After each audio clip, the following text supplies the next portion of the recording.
எல்லாருக்கும் வணக்கம். இன்றைக்கி நம்ம மனித உரிமைகளின் வகைப்பாடு பற்றி பார்க்கலாம். வகைப்பாடு பற்றி பார்க்கறதுக்கு முன்னாடி மனித உரிமைகள்லாம் என்னென்னு பார்க்கும். மனித உரிமைகள் வந்து உலக அளவில் எல்லா இடத்துலையுமே பரவி இருக்குது. உலக மக்கள் அனைவருக்குமே மனித உரிமைகள் என்பது உண்டு. அந்த உரிமைகள் வந்து யாரும் தானாக வந்து எனக்கு வேண்டான்னு சொல்லி விட்டு கொடுக்கவும் மாட்டாங்க. அவற்றிலிருந்து மனித உரிமைகளை யாராலையும் எடுத்துக்கவும் முடியாது. அந்த மாதிரி மனித உரிமைகளை எத்தனை வகையாக பிரிச்சிருக்காங்க அப்படிங்கிறத பற்றி பார்க்கலாம். மனித உரிமைகள் வந்து உள்ளார்ந்தவே ஒன்றுக்கொன்று தொடர்பு கொண்டு இருக்குது. பல வகையான மக்கள், தேசம், நாடு, ஜாதி, மதம், இனம், இருப்பிடம் இவை எதுவுமே பொருட்படுத்தாமல் எல்லாருமே சமம், முக்கியமானவர்கள் என்பதை முன்னிறுத்தி அந்த மனித உரிமைகள் வந்து செயல்படுது. உலக அளவில் மனித உரிமைகள் வந்து பிரகடனப்படுத்தி இருந்த போதிலும் 2 வகையாக பிரிச்சிருக்காங்க. அது 2 வகை என்னலான்னா சிவில் மற்றும் அரசியல் உரிமைகள், சமூக பொருளாதார கலாச்சார உரிமைகள். இந்த 2 வகையான உரிமைகளில் நம்ம சிவில் மற்றும் அரசியல் உரிமைகள் பற்றி இன்றைக்கி பார்க்கலாம். சிவில்னால் நம்ம ஒரு நாட்டில் குடிமகனாக வாழ்கிறோம்ல, அதுதான் சிவில் அப்படின்னு சொல்லுவாங்க. ஒரு மனிதன் சமூகத்தில் தனிப்பட்ட முறையில் வாழும் அடிப்படை உரிமைகள் மற்றும் சுதந்திரத்தை வந்து குறிக்குது. சமூகத்தில் அந்த தனிநபருக்கு என்னென்ன மாதிரி சுதந்திரங்கள், சமத்துவம், பாதுகாப்பு இருக்குது அப்படிங்கிறத இந்த சிவில் உரிமைகள் வந்து உறுதிப்படுத்துது.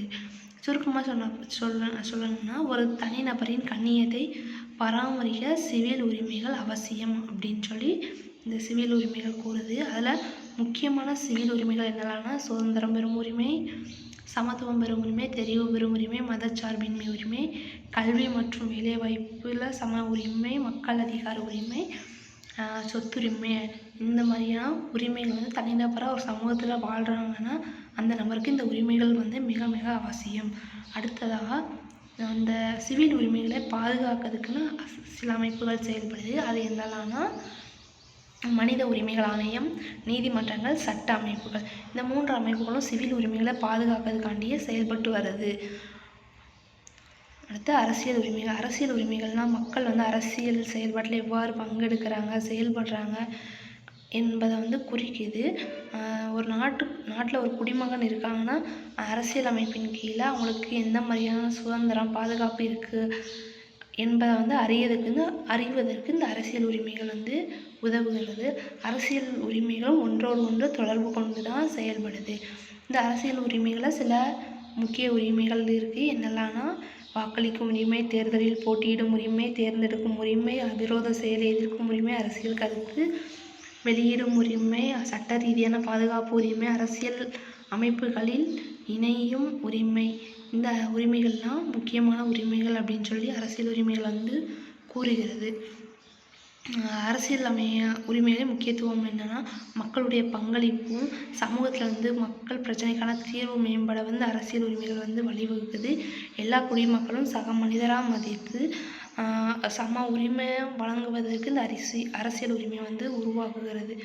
மக்களின் குரலாக இருந்த அரசியல் உரிமைகள் வந்து செயல்படவும் இந்த அரசியல் உரிமைகள் வந்து நமக்கு பயன்படுது அப்படின்னு சொல்லலாம். அடுத்ததாக ஐநா சபை வந்து உலக நாடுகள் அனைத்தும் ஒரு கூட்டமைப்பாக இணைந்து தான் செயல்படுது.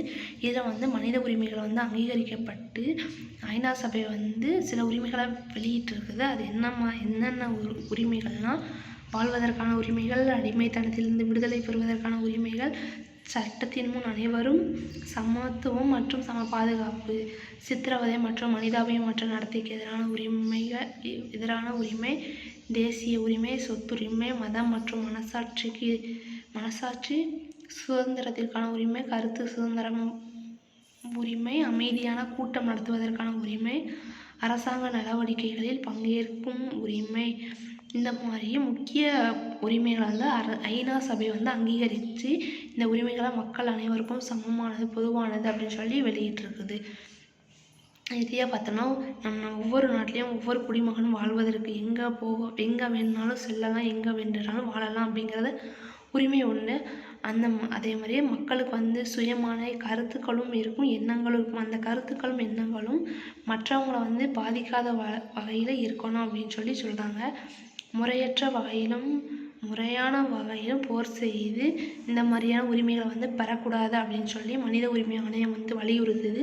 மேலும் இந்த மனித உரிமைகள் ஆணையத்தில் இந்த அரசியல் உரிமைகளும் குடியியல் உரிமைகளும் வளர்ச்சிக்கு மக்கள் அனைவரும் ஒன்றிணைந்து செயல்படணும் அப்படின்னு சொல்லி மனித உரிமை ஆணையம் வெளியிட்டுள்ளது. மேலும் அடுத்த ஒரு காணொளியில் வேறு ஒரு தலைப்பில் சந்திப்போம். நன்றி, வணக்கம்.